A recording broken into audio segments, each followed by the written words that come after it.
Hey, everybody, this is Brett Ingram, and this is the optYOUmize podcast, the show that helps entrepreneurs build their dream business and dream life.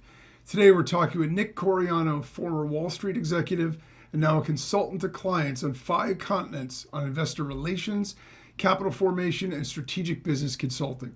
He's worked for Merrill Lynch and the New York Stock Exchange, holds a degree in finance and a JD in law.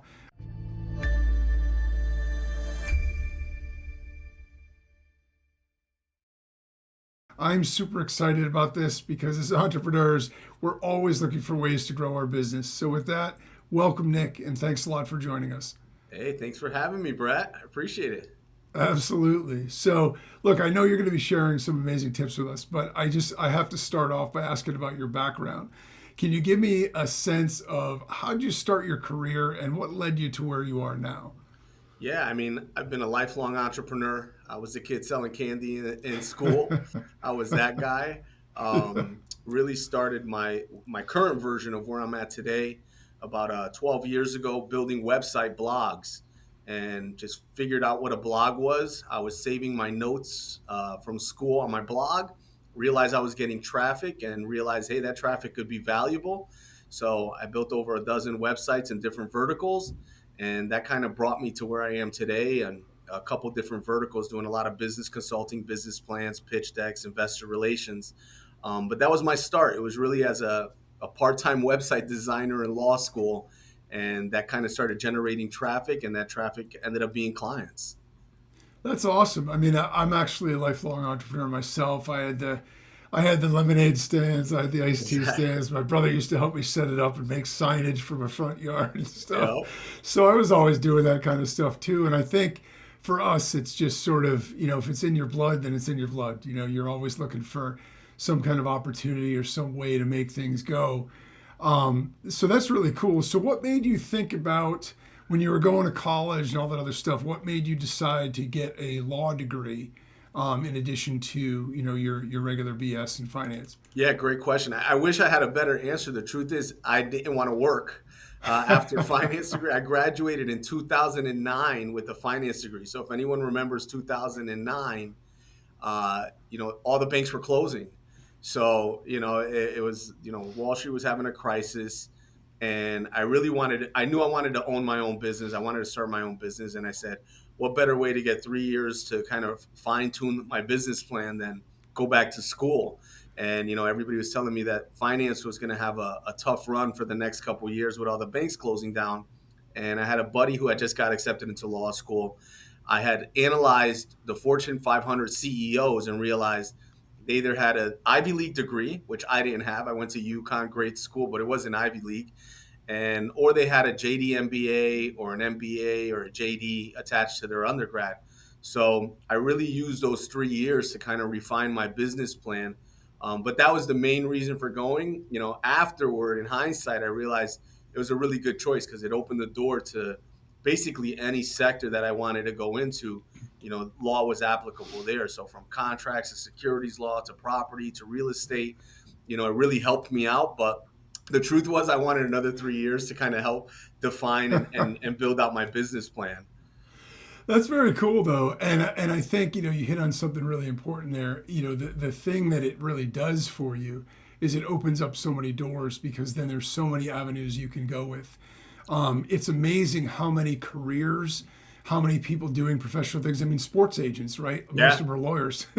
So you need sort of that background and understanding contracts, understanding the legality of things to be able to do various other things. And so, Yeah, really when I smart. worked on at the New York Stock Exchange, I was quite surprised at how many people. And we were doing analysis for insider trading at the New Okay. York Stock Exchange, and my two bosses had law degrees, and it was the first time I had met someone with a law degree that wasn't a lawyer. So I was like, whoa, I didn't even realize that was a thing. But yeah, as I furthered in my career, I realized, investment bankers are lawyers, CEOs are lawyers, executives are lawyers, a lot of real estate investors are lawyers. So yeah, I mean, after law school, there wasn't too many doors that I couldn't walk into where they wouldn't give me some kind of credence, right, or some kind of level of respect just walking in the door, which it says a lot, because a lot of times you graduate with a degree and they're like, well, you have no experience. And that was kind of a shortcut for sure. Yeah, no, and I think, what's really smart about it is even though you were sort of finding yourself and figuring out what you wanted to do, you didn't just randomly pick law. You analyzed and saw, hey, this is the thing that really touches a lot of different things. So if I don't know what I want to do, what better thing to do than to get a degree that's then going to allow me to follow whatever passion or path I feel like I want to do. Yeah, I wish I was that smart that I had analyzed it that much, but I kind of realized that in process. But yeah, it ended up being true, right? But yeah, the truth is, I wanted 3 years off to work on my business plan. I knew I wanted to build a company. I knew I wanted to, have real estate holdings and have a service business and have a product business. And I hadn't figured it out yet. And I thought that would be the best way. But yeah, and in hindsight, that's what ended up happening, right? So I wish I was smart enough to say I did it before I had some analysis, but I figured that out after. I was like, wow, that was a pretty good choice. Yeah, hey, it's all good. I mean, we all learn the same way, sort of on the job or in the Exactly. in the throes of it. So I know you have a really broad range of skills. I mean, strategic planning, writing, negotiation, search engine optimization, consulting, marketing, financial analysis, grant writing, public relations. What made you decide to take on so much or be interested in all of those things versus I know a lot of people will pick one skill or one area and really dive into that deep. Yeah, great You have a question. broad range. I think, as an entrepreneur, you kind of get thrown into those things, inherently, right? Like, so a lot of the stuff was just me being an entrepreneur, and, I didn't plan on being good at marketing. You kind of have to be good at marketing to be an entrepreneur. So those things kind of, got laid up in me, but the real core focus, and by the way, I don't think, for all the entrepreneurs listening out there, I think having a specific focus is important. I think that was an Achilles heel for me, early in my career, was being so diverse and trying to be so many things to so many people. And when I really nailed down, hey, Nick, you're really good at business planning. You're really good at, corporate formations, business planning, and that part of it.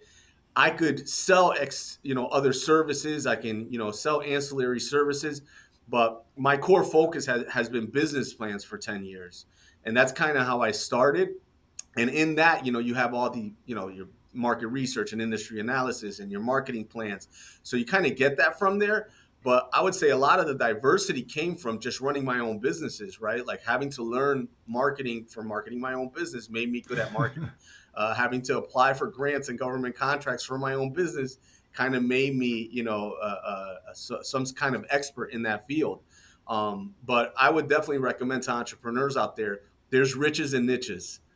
So the more niche you can get, which was a big problem for me, honestly, as an entrepreneur early on, because I was good at marketing and I did have real estate and I did have all these other skill sets. The problem was when somebody came to me, they'd go, well, what are you good at?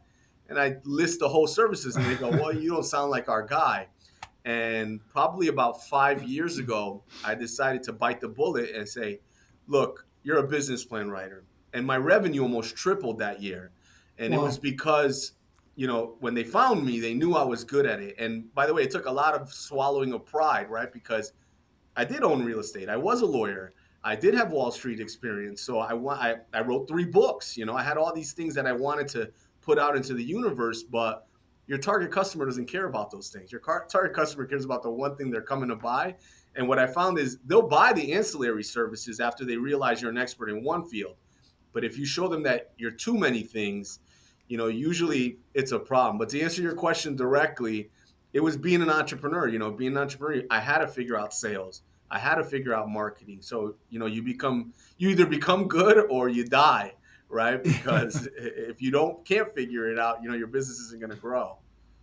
I think the advice about, niching down or picking something that you're very good at and focusing on that is really, really relevant because I know from my own journey and from a lot of entrepreneurs, it's the same challenge, right? We feel like we're good, we can do whatever we need to do to make it go. But you can't be excellent at everything. The analogy I always give to people when they're thinking about their business is I say, well, listen, if you had a dog, right? Let's say you had a poodle and you saw a training guide for dogs, you might be interested. If you then saw a training guide for poodles, you'd be more interested because Exactly. it's specific to your breed. So if you're the dog training guy and you're competing against the poodle training guy, the German Shepherd training guy, Hmm. you're going to get carved out by all of these other people that are focused on the one thing. Because as a customer, you're going to want to go with the person you think is most closely aligned with exactly what you do or have or need. Well, And so, yeah, and yeah, I'll give you some our entrepreneurs some practical advice here, right? When you're first starting a business, and that's anything to me, anything under 1 million to 10 million in revenue, you're still a startup, right? Because you have limited resources. That's the definition.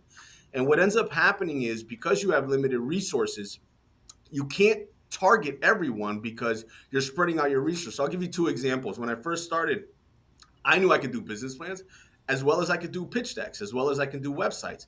What was the problem? I only had a certain amount of money to advertise, right? So now I'm advertising and I'm spreading that budget for business plans, for pitch decks, for websites. And what happens? I'm getting minimal traction on all those things. Instead of just putting my whole budget behind business plans, getting that money in and then selling that client on the pitch deck and on the website. So, and not only did I see that in practice, but then if you look at one of the best case studies I always try to explain to my clients is Amazon. Amazon sold books. right? They knew that they could sell pens. They knew that they could sell dog collars and poodle training kits, right? But they monopolized books. And it wasn't until they took Barnes and Noble out, Books A Million out, and they really crushed the competition that they expanded. Why? Because if you're trying to grab traffic from all over the internet and you're trying to master the keyword dog collars and books, it's harder than just mastering books. And then once they get there, if you can, if somebody was looking for books and they get there and they find 3 books and 7 dog collars, they're clicking out. Same thing with the dog collar guy. If he gets on there and he's looking for dog collars and he sees dog collars and then he sees books, he's clicking out, right? So always use that as a case study because at the very beginning of any business, it's the limited resources, and it's not just money; it's time, money, right? Maybe your team is limited, but once you can monopolize one little sector, you can always expand from there. It's harder to monopolize 7 sectors, right? Almost impossible, by the way. And if you look at the biggest case studies, what they did was they monopolized one thing, right? Even McDonald's, they monopolized the burger first, and then they went to the frosty, right? They went to other sectors. So I love Amazon for that example because there was a company that they were at 100 million in revenue, still just focused on books. And Yeah. you realize that if you focus in on a niche, it's easier to get your target audience, and you're not spreading out those marketing dollars. And at least for me, that was huge for me because at the beginning, if I had $1,000 or $10,000, I was spreading that budget, and I was having little efficacy. And once I focused that budget on one thing, the customers started coming in, and when they got to the website, they knew, okay, this is what I need. I found the right guy. Let me call him. Oh, you do pitch decks. Oh, you do websites. Oh, you form LLCs, right? And then I could get them on those other services, and I didn't even have to market them. That's a great example. The Amazon one, I never even thought about it in that way, but you're right. I mean, people forget that they were a bookseller, For and years, for yeah. years. And I think as entrepreneurs, one of the challenges is we're scared to niche because I feel like, well, listen, if I play in 10 pools, one of those pools is going to work for me, right? And I'm going to be able to make that go. And then whatever one works, I'll keep going deeper in that one. But what ends up happening is we're not able to get any traction anywhere It's by like you're running focusing at on one thing. 20% on all, Yeah, you have 8 cylinders and each cylinder is running on 20% instead of having, a 1 cylinder or 2 cylinder engine that's running at 100%. And yeah, I mean, I've seen it again and again and again. But in my business specifically, it was the marketing that really showed it to me. It was like, if you have $1,000 budget and you're throwing it all at one keyword, let's say it's Google, right? Or Google's a great example. There's only a certain amount of people searching for whatever it is you're selling, whether it's yeah, business plans or dog collars. You want to be able to grab 100% of that. And if you spread it out, what ends up happening is you're getting very little bit over here, little bit over here. And then you're wondering, by the way, why it's not working, which was what I was doing. I was like, why isn't this working? And I think you're right, right? I was scared. I was like, well, what if not everybody needs a business plan? Or what if, I can also do website. And then my ego was the other side of it, right? Because I always said on Instagram, And on LinkedIn, my profile would read law school graduate, former Wall Street exec, real estate investor, author, business plan writer, pitch deck developer. And what I realized later on is like people would come there and go, this guy, jack of all trades, master of none, Yeah. right? Whereas I had to swallow my pride to just put on my profile, business plan writer. What happened was that converted better. But for my ego, right? I'm not just a business plan writer. I'm a law school grad. I'm also Yeah. real estate. I did do these things, right? So I had to get over that hump. It took me a long time, but I would, for all the entrepreneurs out there, I'd advise them, brag somewhere else, right? When you're trying to convert, focus on the one thing. Who cares if they know? You can always expand later once you make a ton of money. But right now, when that target customer gets to you, they should know, okay, that's exactly what I'm looking for, and that's all he does. And I had that same problem, by the way, in sales, right? They would call me and, oh, you need a business plan? Yeah, okay, I can definitely do a business plan. And, oh, yeah, by the way, I do this too, and I do that too. That's for you. You're doing that for you, right? The customer Yeah. only wants to hear how great you are at business or whatever it is that you're selling, right? If you're trading poodles, don't talk about anything else. Don't talk about your hobbies. Don't talk about, you training birds. Like stay focused, and they want to buy from that person. They want to buy from that person. It's definitely true, and I think the other sort of side element to that is if you're doing anything related to search engine optimization, if it's not all paid traffic, you're going to confuse the search engines if you're trying to be expert at everything. It's That's a trying to fact. give people relevant results, and so it's looking for who it thinks the experts are in each niche. So when you Yeah. become an So expert in one particular niche, then that's a you're much great better point, off. right? I didn't realize that till after, but that's absolutely true, right? Like my website had business plans on one tab, websites on another tab, pitch decks on another tab. When I eliminated all that is when my website shot up to number one, right? So now if you type in business plan writer in Connecticut, I show up. You type in business plan writer in New York City, I show up. But again, it was my ego. I'm self-admittedly saying it was my ego that I had to cut all that out and say, look, just take it off the website. If you want, go build a website somewhere else that does something else. But on this website, focus on the one thing. Yeah, and we're all guilty of that. I mean, we all want to be able to believe that we can do more, and so we want to share that with everybody and stuff like that. But no, I think that messaging is really important. So, I know one of your areas of particular expertise is like the investor relations, business plans, as we've kind of been talking Yeah. about. Can you just give us an idea for somebody who maybe doesn't even know what that is? What exactly is that? Yeah. So investor relations is the communication of the company's messaging to the investor pool or potential investor pool.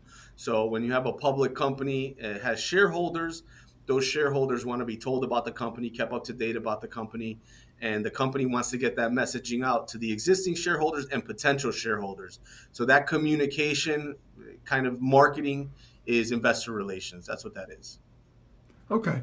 So in terms of services that you provide for a business, let's say, okay, I had a business and I'm interested in getting some investors, or I want to make my company look more attractive to investors. What services would you provide there, or what would you recommend that I do in that Yeah. case? Yeah, so it depends if you're a private company or a public company, but it all starts with the same thing: messaging, right? Is getting a clear, succinct messaging, uniform messaging, and putting that out consistently over time.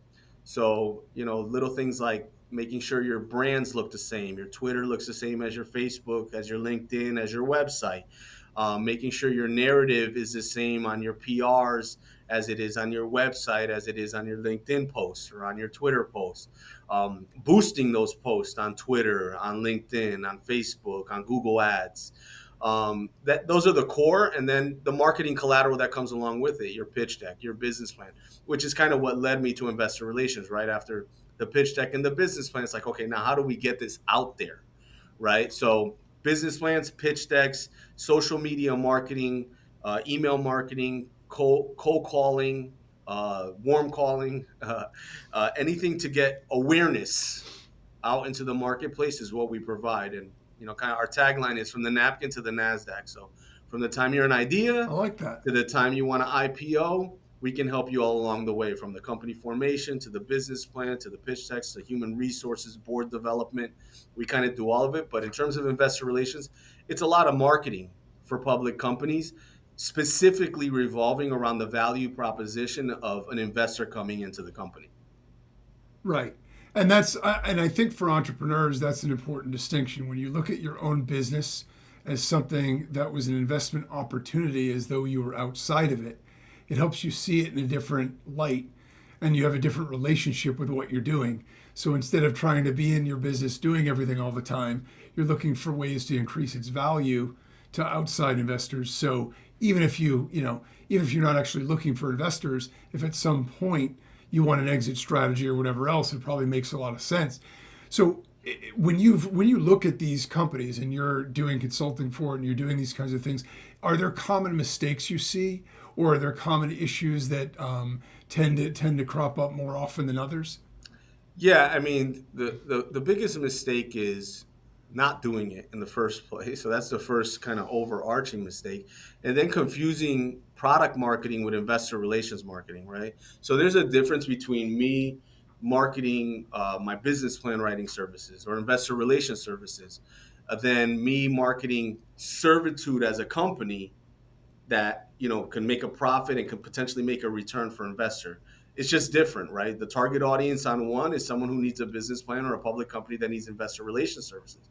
The target audience on another is an investor, right? Someone who wants to buy either privately into the business or publicly into the stock. So some of the biggest I would say, first, not paying attention to that, right, and not actually marketing. And then the second is not using social or digital marketing. There's a lot of public companies out there and private companies out there, usually on the higher age range. The CEO is usually on the higher age range, that they're not using these platforms like LinkedIn, like Twitter. Twitter right now is, if you're a public company, everyone's talking about their stock on Twitter, right? So at least the retail audience, and then your business to business consumers and your larger institutional investors are on LinkedIn. And people are still going to conferences, which are great. Don't get me wrong. I go to conferences as well, but how many handshakes can you make in 2 days at a conference, right? Meanwhile, the last campaign that we had, I think, the budget spend was $500, and we reached Okay. 1 million people, 1 million impressions on Wow. that campaign. So it's like the ROI on digital marketing is tremendous. So I think that's the biggest mistake and the biggest thing that a lot of these companies are missing. They're still doing traditional PR.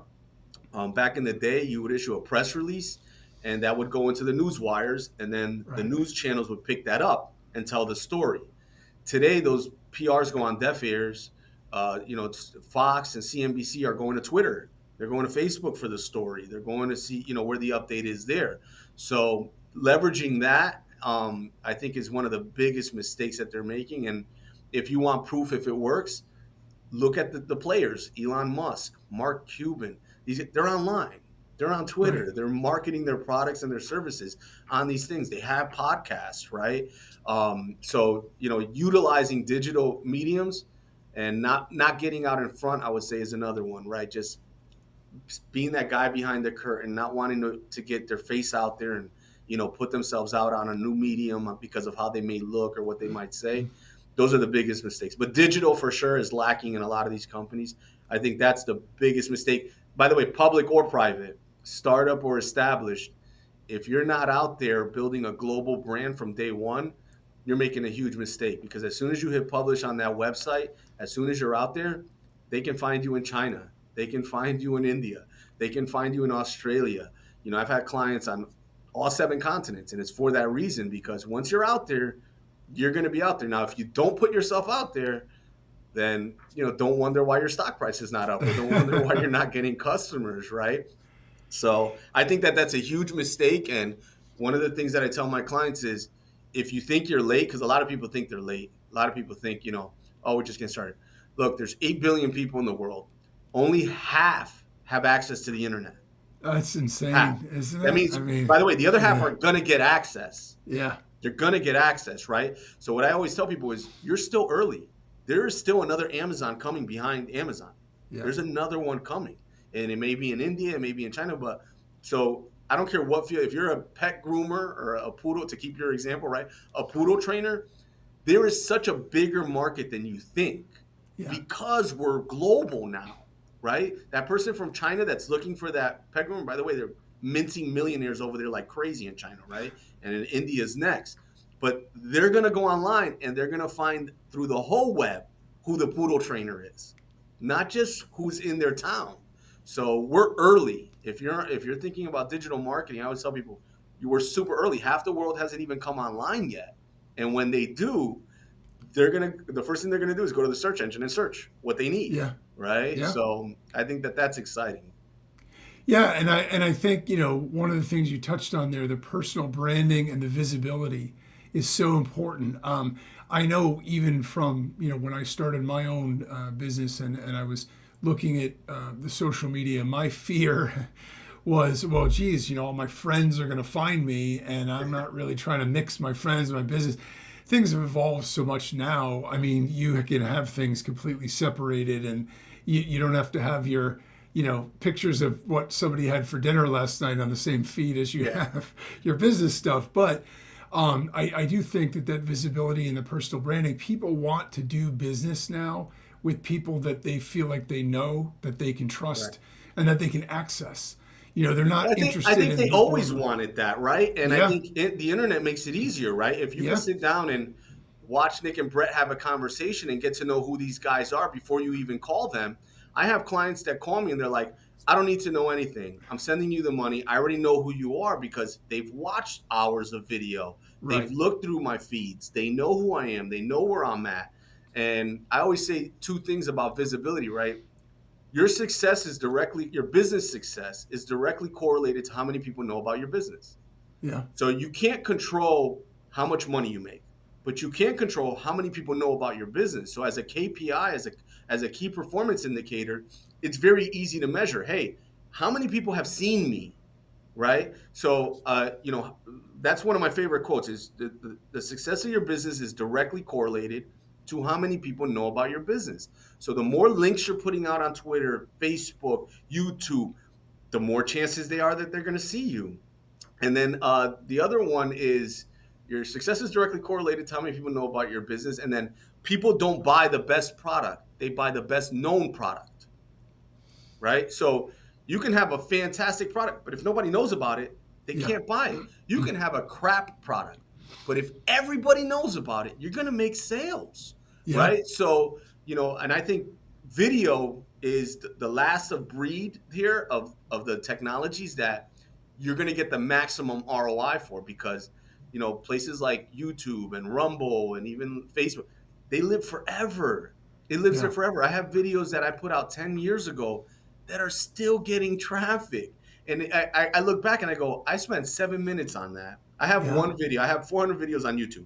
I have one video. They all suck, by the way. So for all my entrepreneurs out there, okay, that are worried about how they look, right? They're all horrible.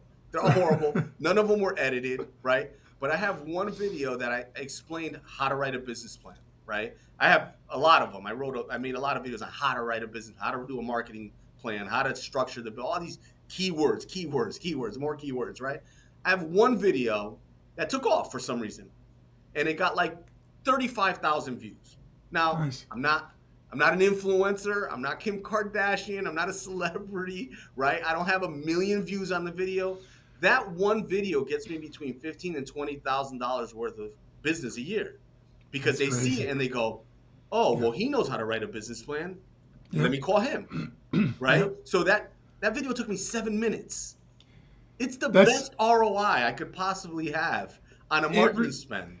It really is. And, the thing about video is it does let you engage with people in a way that you can't from just seeing an image of somebody with an ebook or whatever. Yeah. When you get a sense and you can watch somebody on video, particularly, and, to your point, you said, oh, all the videos suck. Well, first of all, any content creator, anyone who's done anything knows that the early stuff you're going to make always sucks. Exactly. If you worry about making it perfect, then you're never going to start. But the other part of it is there's something powerful about authenticity anyway. Yeah. When things are overly polished, when things are overly Yes. curated, we don't trust them because we Yes. know it's not real. I'm telling my kids all the time, you're looking at these bodybuilders or whatever online. It's all airbrush, it's all video. I mean, I'm not suggesting they're not in great shape, but you think that they're not curating that. They need Correct. views, they need followers, they need people to be impressed by what they look like in order to build that. So I think the authenticity is works. It doesn't have to be perfect. I would agree with that, and I'd add to that that I've heard that from clients, right? Like I've heard that from people that call me that they're like, you said this story about you being an entrepreneur and having a hard time, and I related to that, Yeah. right? And they want to, and what's interesting, you're saying that, and it's making me think, rewind to 30, 40 years ago when your average business advertising was the yellow pages. You couldn't even see the person there. No. Now you're putting yourself out there, and what I've realized is that putting yourself out there is so powerful because there's a lot more people like you than you think. Yeah. And I think people don't realize that until you put yourself out there. Like I've one of my business partners found me on YouTube 10 years ago. We became business partners. He just commented under my YouTube video. He was a block away in Bridgeport, Connecticut, where I That's lived. And he was crazy. like, "Hey, man, a degree in finance, RBS, UBS Capital. I mean, GE Capital. The guy had a resume and a half, super in line with who I Yeah. was. For me Yeah. to go find that guy and out of the blue would have been almost impossible. Meanwhile, I didn't have to find him. He found Right. me. Right. So that's one of the biggest powers I think of putting yourself out there is that all of a sudden the people start finding you. All the people that you want to start finding you instead of you cold calling or trying to Yeah. force your way into a room. It's true, and that's a testament of the power of authenticity as well. Because when we try to be somebody we aren't and project that, we attract the wrong people, and then that gets exhausting to try to keep that up. I And I was mean, just about to say unsustainably yeah, exhausting to keep that it's up.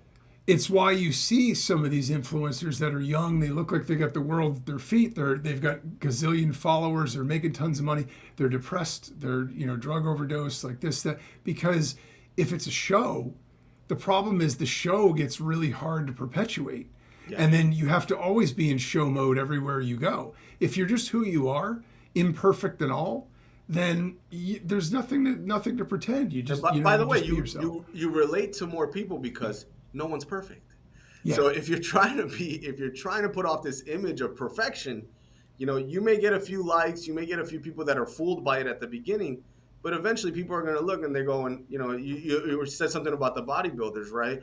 And I find that interesting because me and my wife have this conversation all the time. And I think Instagram is a huge perpetuator Yeah. of this, right? Yeah. Like you Yeah. go on Instagram and these perfect, I say perfect, right? But perfect women and men. And it's like, that's not real. Yeah. That's not real. And they can't come outside. Because if Right. they came outside, they would know. People would know that that's not real. But to your point, you're going to burn out. You can't Yeah. do it. You just can't keep that image up, So I totally agree with you, man. Yeah, and the flip side is if you're just who you are, like you said, right, you're going to attract the right people, and they'll find you, and that's what's really cool about it. So shifting gears to sort of the future a little bit, you wrote a piece on how artificial intelligence will change the landscape of investor relations. What do you think the impact of AI will be on that? Oh, I mean, where do I start with that question? I think, look, AI is a tool, right? So I don't want to paint AI as some technology that's going to totally, turn everything upside down. It's a tool, but it's a tool that's going to allow you to be way more effective. It's kind of like going from a typewriter to a computer, or going from, any technology curve where a screwdriver to a screw gun, right? So any technology that kind of amplify things, but in terms of investor relations, I mean, your content production is quicker, your dissemination is quicker, getting through data is quicker, putting your pitch out there in a more succinct manner is going to be easier. So I think, really pointed, I think, any kind of writing, including business plans, by the way, and it's not going to, by the way, people are scared that, oh, it's going to take all these jobs. No, if you were horrible at writing business plans, it's not going to make you better. If you're good at writing them, it's probably going to make you better at Yeah. writing them, right? But I think development of content is going to be a big key for investor relations. Chat boxes, I think that AI chat boxes are going to take off. And this will parlay into customer service too. It'll probably come in customer service form first, right? Where you hop on a website and it's going to be able to answer all your investor questions. So I think that those are two ways, but I don't see a part of business anywhere that it doesn't impact, right? AI. Yeah. Just like the computer impacted all sorts of business. Do I think it will be the game changer? I think for entrepreneurs that use it, it'll definitely push them ahead. I think we have a 3 to 5 year window here where entrepreneurs that understand it and that are testing it and that are really using it are going to get way ahead. I think that there was a wave of people that tested it and kind of put it down. I'm like, yeah, it's cool, and they're not really pushing into it. But I think for investor relations specifically, content production for marketing, it's going to be huge. And then, chat boxes where they can have that conversation with more investors more often, whether that's on their website, there's a chat box, or whether it's an AI version on your Twitter, in your DM, in your inbox, where somebody can DM you and they're having that conversation at scale with a bunch of people. I think that those would be, two of the areas that are going to impact it the most. Yeah. No, it's definitely here to stay. That's for sure. So we'll have to see how that goes. So, Sure. where do people find you? So if they want your services, products, Yeah, programs, servitude.com, CERVITUDE, servitude.com, or they can just, Google me and find me on LinkedIn, Nicholas Coriano. Pretty easy to find. I'm the guy taking on the bull in the logo, or depends if I change my picture tomorrow. But LinkedIn or servitude.com is the easiest way. And then on Twitter, I'm pretty active as well. awesome. So it's just about time to wrap things up. But before we go, I always have to ask this one last question, and that is, what's your number one tip for success as a business owner or an entrepreneur? Relentless, consistent persistence. Relentless, consistent persistence. So those are the three things that I feel like I've audited the billionaires and the most successful people. I don't define success as just money. So, but if you're an entrepreneur, because this is what this podcast is about, right? Let's talk about that for a second. Relentless, consistent persistence. Most of the most successful entrepreneurs just didn't give up, so those are the three things I always tell people: relentless, consistent, persistence. Those are the three things you have to have. And then I'll give you a bonus: three things you shouldn't have. No fear, no doubt, no indecision. No fear, Nice. no doubt, no indecision. And education and trying bring down fear and indecision. So the more you try and you educate yourself, the more your fear level will go down. But relentless, consistent persistence. If you just try and you keep trying, you keep getting up every morning with the same attitude that you did on day one, there's a good chance you're going to be successful if you don't quit. I like that. I mean, I have to say, I talk to a lot of entrepreneurs, and if I get a lot of different advice, but the one that sticks out the most is persistence. People always say, just never give up, and it's true. If you study the most successful entrepreneurs in history, you'll find that despite the fact that we know them for some major success, they usually had a lot of bumps in the road along the way. So, Tons. I always say the most successful failed more than anyone else. Like Michael Jordan missed more shots yeah. than anyone else. Yeah, why and he he, made and he more. and he took more. Exactly. That's Yeah, why he that's made it. more. Yeah, Exactly. that's great advice. So I want to thank you again, Nick, for sharing all your insights and great tips with us. You can find him again on LinkedIn at Nicholas Coriano or servitude.com. Connect with him there to find out how he can help grow your business. Thanks, everyone, for tuning in. And always remember, no matter what you want for your business and your life, don't compromise. optYOUmize.